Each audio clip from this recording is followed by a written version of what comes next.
जून माह का अंतिम सप्ताह तुला राशि के लोगों के लिए कैसा होने वाला है। जय माता दी दोस्तों, आप सभी का स्वागत है हमारे YouTube चैनल अमृता एस्ट्रो में। और इस वीडियो में मैं बात कर रही हूँ 22 जून से 28 जून तक के तुला राशिफल के बारे में। ये जो 7 दिन है, इन 7 दिनों में ग्रहों की स्थिति क्या रहेगी और कैसा उनका प्रभाव रहेगा। देखिए, जब ये सप्ताह शुरू हो रहा है तो 22 जून को बुध का राशि परिवर्तन है। बुध जो अभी तक गुरु और सूर्य के साथ मिथुन राशि अपनी राशि में विराजमान थे, अब वो चंद्र की राशि कर्क राशि में प्रवेश कर जाएंगे। इसके अलावा जो चंद्रमा की स्थिति है वो मेष राशि से गोचर करेंगे। चंद्रमा मेष, वृषभ, मिथुन, कर्क, इन 4 भावों में चंद्रमा की सक्रियता बनी रहेगी और इस दौरान कई तरह के योग भी बनेंगे। जब मेष राशि में जब वृषभ राशि में होंगे तो शुक्र के साथ युति होगी, और मिथुन राशि में होंगे तो गुरु और सूर्य के साथ युति होगी। कर्क राशि में आएंगे तो बुध के साथ चंद्रमा की युति होने वाली है।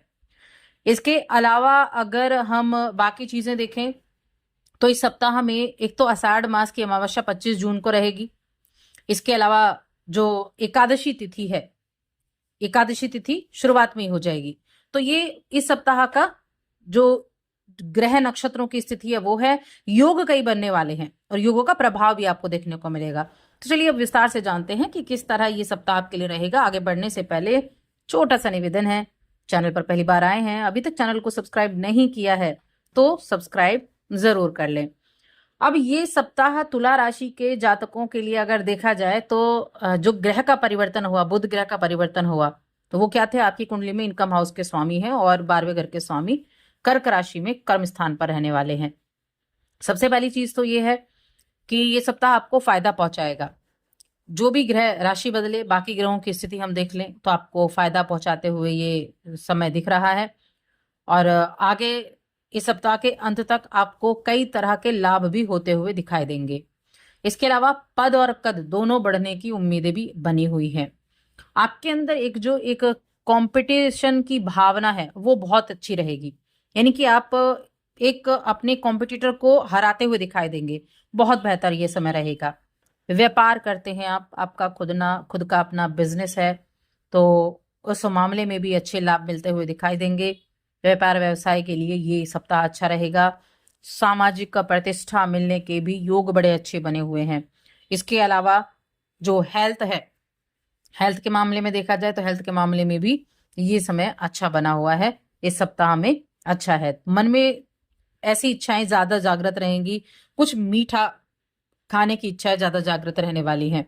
अब आपका पंचम भाव जो है वहां राहु बैठे हैं 5वें भाव में, तो आपको एक चीज ये नहीं भूलनी है कि अगर आपको किसी भी तरह वजन बढ़ने की समस्या है या फिर आपको कुछ ऐसा डायबिटीज वगैरह है तो आपको थोड़ा खाने पीने की चीजों को अवॉइड करना होगा, यानी कि अपनी सेहत का ध्यान रखना है इन लोगों के लिए। अब बाकी चीजें हम देखें तो आप अपने धन को संचय करने की तरफ ज्यादा प्रयास करते नहीं दिखाई देंगे। ऐसा रहेगा कि आप धन को बचाएंगे नहीं बल्कि खर्चा करेंगे। एक होता है कि धन को जोड़ना, हमारे पास जितना भी आया, जितनी काम के हिसाब से जितना पैसा आया, तो वो आपको संचित करते हुए नहीं दिखेंगे, तो ये आपको परेशान कर सकता है। तो थोड़ा सा अपने धन संचित करने की तरफ भी आपको चलना होगा। किसी करीबी रिश्तेदार के साथ कोई बातचीत में कुछ परेशानी हो सकती है, तो थोड़ा सा इस चीज का भी आप ध्यान रखेंगे तो अच्छा रहेगा, वरना उसकी वजह से तनाव हो जाएगा, थोड़ी बेचैनी मन में रह सकती है। देखिए, गुरु बृहस्पति की अगर हम देखें तो वो आपके भाग्य भाव में मौजूद हैं और साथ में सूर्य देव भी बैठे हुए हैं और ये स्थिति आपके लिए अच्छी है। साथ में अगर आप कोई पार्टनरशिप में काम कर रहे हैं, बिजनेस कर रहे हैं, तो उसके नुकसान अगर कुछ हुआ था तो उससे आपको उबारने में ये मदद करने वाले हैं। भाग्य भाव में गुरु का होना बहुत अच्छे रिजल्ट देता है, क्योंकि काल पुरुष की कुंडली में भाग्य भाव गुरु बृहस्पति का ही भाव है। यहाँ बैठकर ये आपको धर्म से भी जोड़ते हैं, कर्म से भी जोड़ते हैं और साथ में आपको यात्राएं भी कराते हैं। तो ये जो स्थिति है ये अच्छी है। करियर में आपके लिए बहुत बेहतर स्थिति रहेगी सप्ताह में और व्यापार भी आपके लिए अच्छा दिख रहा है। अपने व्यापार में अगर आप विस्तार करना चाहते हैं तो बिल्कुल कर लें। अभी ये वक्त चल रहा है 13 जुलाई तक का, किसी भी तरह का व्यापार में विस्तार करना हो तो आप कर सकते हैं। इसके अलावा हम अगर स्टूडेंट्स की बात करें तो आपको केंद्रित करना होगा खुद को अपनी पढ़ाई के ऊपर। अपने समय की बर्बादी करने से आपको बचना है। समय की बर्बादी करना ज्यादा नुकसानदायक रहेगा। देखिए, हमेशा एक चीज याद रखें, समय सभी को बराबर मिला है। कोई व्यक्ति उस समय में अच्छे रिजल्ट प्राप्त करता है, कोई व्यक्ति उस समय को बर्बाद करता है। तो थोड़ा ध्यान रखना है आपको। रिश्तों की अगर मैं बात करूं तो परिवार में बच्चे के साथ अच्छा रिलेशन रहेंगे, पत्नी के साथ अच्छा यहाँ आपके माहौल रहने वाला है। हाँ, परिवार में थोड़ी सी परिवार में खटपट हो सकती है, जिससे अशांति का माहौल हो जाए, तो थोड़ा ध्यान रखेंगे। अगर आपका कोई पैतृक संपत्ति को लेकर झगड़ा चल रहा था, तो वहां भी थोड़ा पेशेंस के साथ आपको काम करना होगा। वाणी पर संयम रखना बहुत जरूरी है ऐसी स्थिति में, क्योंकि परिवार में नेगेटिव माहौल बनाना आपके लिए ज्यादा नुकसानदायक रहेगा। इस चीज को आपको अच्छे से ध्यान रखना है।